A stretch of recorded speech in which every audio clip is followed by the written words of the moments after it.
चुनाव में प्रचंड बहुमत से जीत, संसद भवन में शपथ ग्रहण समारोह और वहीं पर हो गया सबसे बड़ा ड्रामा।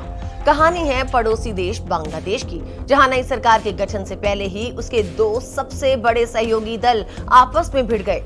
तस्वीर कुछ यूं बनी कि बांग्लादेश नेशनलिस्ट पार्टी यानी बीएनपी, जिसने चुनाव में बम्पर सीटें जीती थी, उसके सांसद तो शपथ ले लेते हैं, लेकिन जैसे ही उनकी सहयोगी कट्टरपंथी पार्टी जमाते इस्लामी के सांसदों की बारी आती है, वो खड़े होकर शपथ लेने से साफ इनकार कर देते हैं। सोचे, जो पार्टियां मिलकर चुनाव लड़ी, जिन्होंने मिलकर शेख हसीना की पार्टी आवामी लीग को सत्ता से बाहर का रास्ता दिखाया, वो जीत के पहले दिन ही एक दूसरे के सामने खड़ी थी। जमाते इस्लामी के उपाध्यक्ष अब्दुल्ला मोहम्मद ताहिर ने साफ साफ कह दिया कि जब तक बीएनपी के सांसद एक दूसरी शपथ नहीं लेंगे, तब तक हम भी संसद सदस्यों के रूप में शपथ नहीं लेंगे। अब ये सुन के हर कोई हैरान था, आखिर ये एक देश में दो शपथ का मामला क्या है? कौन सी है वो दूसरी शपथ जिसने बांग्लादेश की सियासत में भूचाल ला दिया है? ये पूरा विवाद जुड़ा है संविधान सुधार परिषद से। दरअसल चुनाव जीतने के बाद बीएनपी और जमाते इस्लामी के गठबंधन को सिर्फ सरकार नहीं बनानी थी, बल्कि देश के संविधान में बड़े बदलाव भी करने थे। इसके लिए 1 जुलाई चार्टर बनाया गया, जिसमें संविधान बदलने के लिए 84 सूत्रीय प्रस्ताव रखा गया था। हर प्रस्ताव पे देश में जनमत संग्रह यानी रेफरेंडम भी हुआ, जिसमें 60% से ज्यादा लोगों ने हाँ में वोट दिया।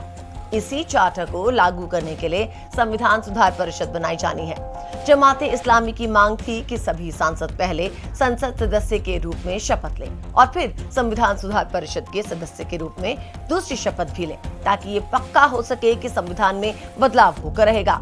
जमात का मानना था कि संवैधानिक सुधारों के बिना ये नई संसद बेकार है, लेकिन यहीं पे बीएनपी ने खेल कर दिया। बीएनपी के नवनिर्वाचित सांसद और पार्टी के बड़े नेता सलाहुद्दीन अहमद ने शपथ से ठीक पहले कहा कि हमारे सांसद सिर्फ एमपी चुने गए हैं, किसी परिषद के सदस्य नहीं, और जब तक ये परिषद संविधान का हिस्सा नहीं बन जाती, तब तक हम इसकी शपथ क्यों लें?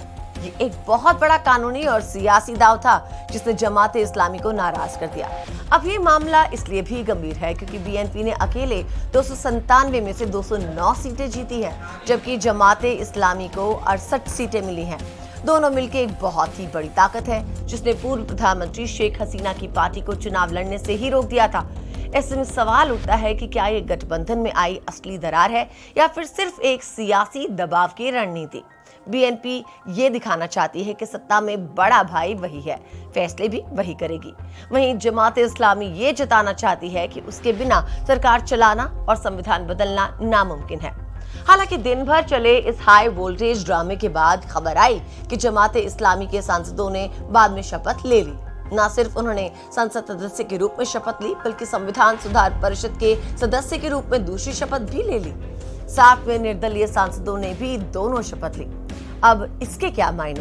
क्या बीएनपी के साथ बैकडोर कोई डील हुई या फिर जमाते इस्लामी को झुकना पड़ा?